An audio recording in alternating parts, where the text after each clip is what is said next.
How's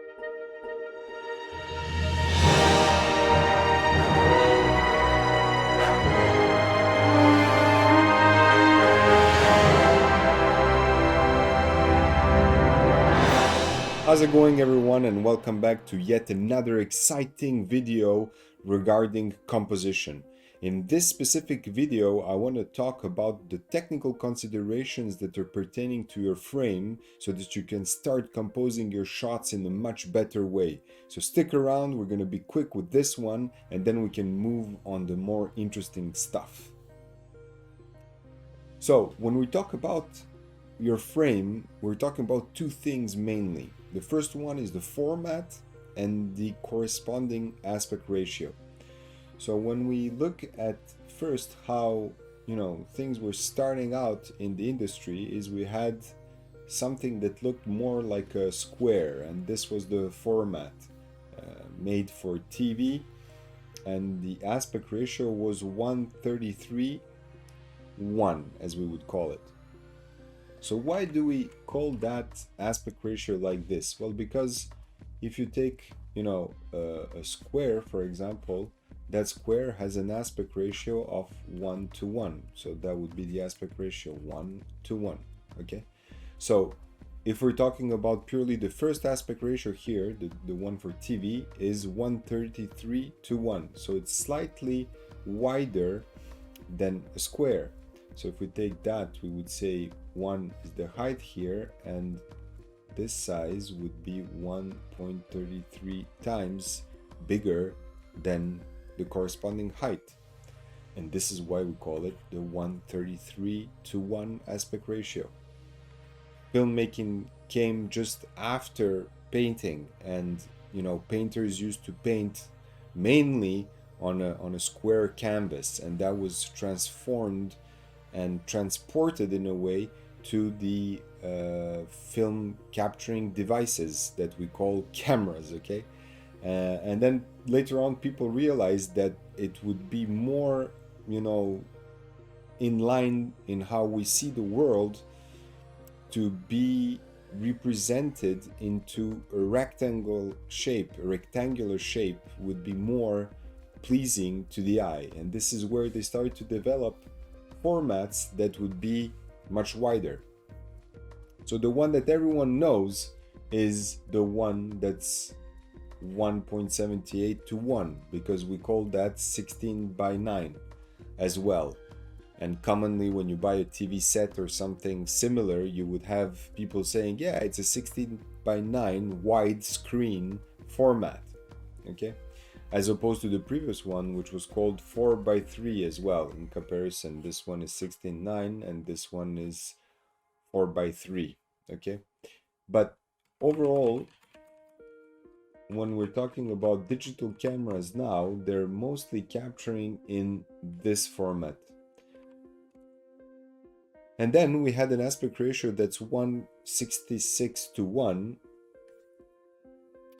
for films that were shot in Europe. In US, you would have 1:85:1, which is very similar to 16:9, just a little bit wider. But if you scale it down, it fits really nicely into 16:9 format. And then you have a film anamorphic, which is 2:35:1, and that's very widescreen, and that's very common when you're going to record your film into a format that's going to be reproduced on an ultra-wide cinema screen.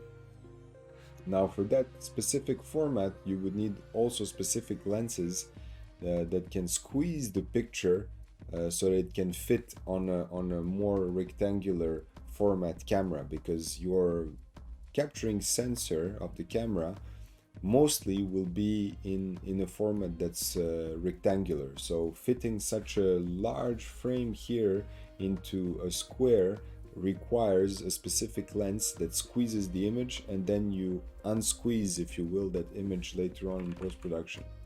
Okay, and there is one more thing I want to talk about here in terms of the technical consideration of a frame, and that's the flatness of a frame. You know, we're dealing with recording our 3D reality and composing it on a flat frame. You know, it's flat, it's two-dimensional. But within that two-dimensional system or coordinate system, let's have a look at, for example, a frame here on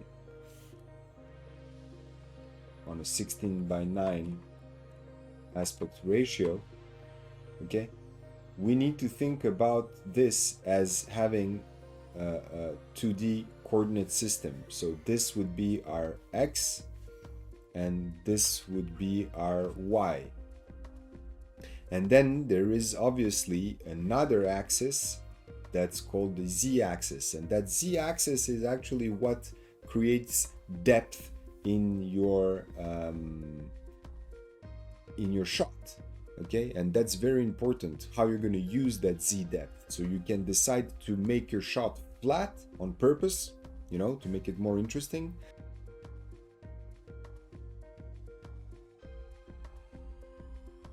Or you can decide to put depth.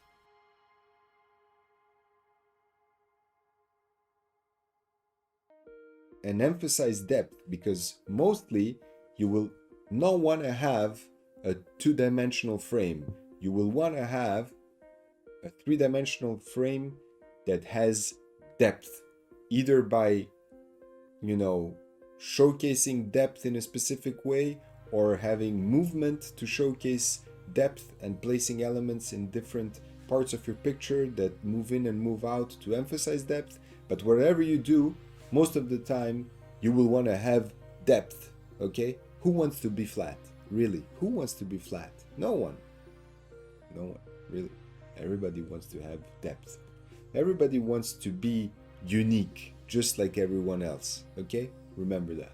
Okay, so that's it about the technical considerations that you need to know regarding your frame. Now that you know how to approach framing, let's talk about the design aspects and all the interesting stuff that make up your frame. Makeup?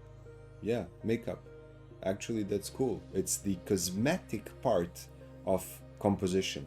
We're adding the makeup, you know, with lights and lenses and design and balance and symmetry and whatnot. So stick around, we'll be talking about that in our next video. Don't forget to subscribe and like this video. It would help us out a lot. And you know you want to subscribe. You know, just, you know, click, subscribe. It's not that difficult, just click it. And coincidentally, that makes your cinematic journey as well way more interesting, because you're not alone. You're with us, the KINOMENTOR channel. Yeah, what a mouthful. I'm gonna go and have some tea now.